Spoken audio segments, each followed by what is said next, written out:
ఆ దేవుడు దయ వల్ల, మీ అందరి దయ వల్ల నేనైతే చాలా సూపర్గా ఉన్నా. అట్ ప్రజెంట్ మనం ఉప్పల్ ఎక్స్ రోడ్ దగ్గర ఉన్నాం. స్కై వాక్కి అయితే మామూలు గిరాకీ లేదు. ఇంత ముందుకే చాలామంది స్కై వాక్ ఎక్కేవాళ్ళు, బట్ ఎప్పుడైతే ఉప్పల్ ఎక్స్ రోడ్ బంద్ అయిపోయిందో అప్పటి నుంచి ఇంకా ఎక్కువైతే ఎక్కడం జరుగుతుంది. రీసెంట్గా ఒక 15 days బ్యాక్ ఏమో ఈ లిఫ్ట్ 6Bలో ఒక అతను ఆగిపోయిండు. ఆ న్యూస్ అంతా మీరు చాలామంది చూసినారు. ఇది 6A. లిఫ్ట్లో ఎక్కి దిగేటప్పుడు కొంచెం చూసుకోండి. ఇక్కడ ఆటోలకు మాత్రం నెక్స్ట్ లెవెల్ గిరాక్. ఇంతకాలం వీళ్ళు ఎక్కడికి పోయినారో ఏమో మనకు తెలియదు, కానీ Uppal to Uppal X road Jabardasth నడుస్తుంది దందా ఆటో వాళ్ళది. అండ్ ఇక్కడ చూస్తున్నారు కదా, ఇది కొత్తగా నిర్మించిన పిల్లర్. ఈ వీడియోకి ముఖ్య ఉద్దేశం ఏంటంటే ఉప్పల్ ఎక్స్ రోడ్ దగ్గర ఏం జరుగుతుంది బంద్ అయిన తర్వాత నుంచి అనేది ఎక్స్ప్లెయిన్ చేయాలని అనుకుంటున్నా. ఇదిగోండి, గ్రౌండ్ లెవెల్లో నుంచి ఇలా పిల్లర్ అయితే పైకి రావడం జరిగింది. ఎలా ఉన్నారు మీరందరూ? బాగుండాలని ఆశిస్తున్నా, బాగుండాలని అనుకుంటున్నా. 5:59 అవుతుంది. Very wonderful good evening. June 22. ఇది మోజెస్ పెట్లోజు 2 అనే ఛానల్. ఈ స్కై వాక్ గురించి వీడియో తీద్దామని ఇక్కడ దాకా వచ్చినా. మనకు మోజెస్ పెట్లోజు అని ఇంకొక ఛానల్ ఉన్నది, చాలా మందికి తెలుసు ఆ ఛానల్ కూడా. అండ్ ఇది ఆల్టర్నేట్ ఛానల్. ఇలా ఈ 2 ఛానల్స్ని అయితే మనం ప్రజెంట్ రన్ చేస్తున్నాము. ఈ ఛానల్ ఆ ఛానల్ 2 చూస్తున్నాం. మీ అందరు కూడా థ్యాంక్ యూ సో మచ్. జనాలు చూడండి, క్రేజీ అసలు మస్తు మంది కనబడుతారు ఈ బంద్ అయిన తర్వాత. ఇదిగోండి, ఇప్పుడు ఈ గ్రౌండ్ లెవెల్లో నుంచి పిల్లర్కి సంబంధించిన బెడ్ అయితే వేసినారు. ఇక్కడ పిల్లర్ నిర్మించబోతున్నారు. మీ అందరికీ డౌట్ రావాలి, అరే పిల్లర్ నిర్మిస్తున్నారు కరెక్టే అన్న, బట్ ఇది స్కై వాక్ కిందనే ఉంది కదా, మరి స్కై వాక్ పరిస్థితి ఏంది అనేది. ఎస్, అదే చెప్పాలనుకుంటున్నా.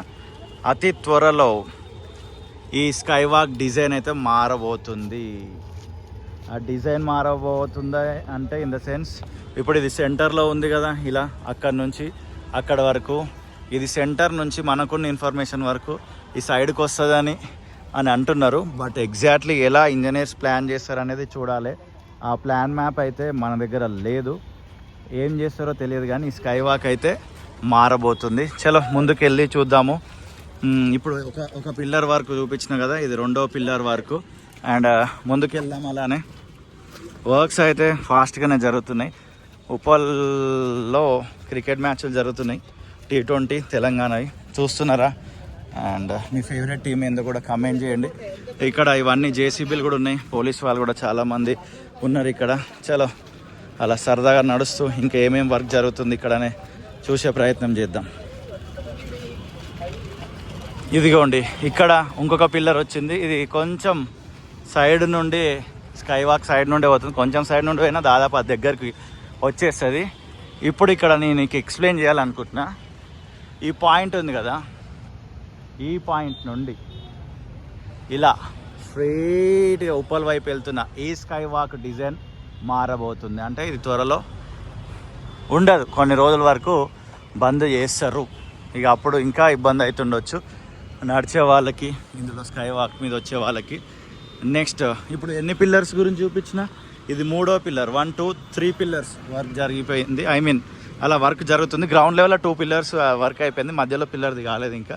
అండ్ ఇక్కడ కూడా ఇంకో పిల్లర్ వస్తుంది, దాని కొరకే గుంత దవ్వినారు. అండ్ రోడ్డు అవతల అక్కడ ఒక పిల్లర్ ఉంది కదా, అది ఆల్రెడీ ఎప్పుడో కన్స్ట్రక్షన్ జరిగింది. అండ్ వెనకాల కనబడుతున్నాయి అవన్నీ కూడా ఎప్పుడో కన్స్ట్రక్షన్ జరిగిపోయింది. ఇప్పుడు ఏం జరగబోతుంది అని అంటే, ఈ మెట్రో పైనుంచి పిల్లర్స్ రాబోతున్నాయి అనమాట. ఉప్పల్ ఎలివేటెడ్ కారిడార్ అనేది 147 పిల్లర్లు. యాక్చువల్ అది కౌంటు ఉప్పల్ నుండి వస్తుంది అన్నమాట, నుంచి నారపల్లి వరకు, ఎక్కడ వరకు. దీన్ని ఉప్పల్ జంక్షన్ ఫ్లైఓవర్ అంటారు. ఈ రెండింటిని కలిపేస్తారు. ఇది ఉప్పల్ ఎక్స్ రోడ్ దగ్గర ప్రజెంట్ సిచ్యువేషన్. అండ్ మీకు ఏమైనా డౌట్లు ఉంటే ఖచ్చితంగా కామెంట్ సెక్షన్లో అడిగే ప్రయత్నం చేయండి.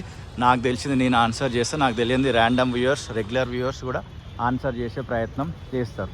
అర్థమైందా? ఉప్పల్ ఎక్స్ రోడ్ దగ్గర ఏం జరుగుతుందో చూసినారు కదా. ఈ వీడియో చూసిన తర్వాత మీరు ఎలా ఫీల్ అవుతున్నారో కామెంట్ చేయండి.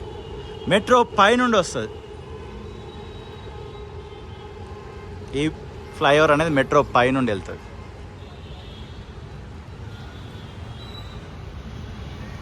స్కై వాక్ అనేది ఒకసారి చూసేయండి మొత్తం.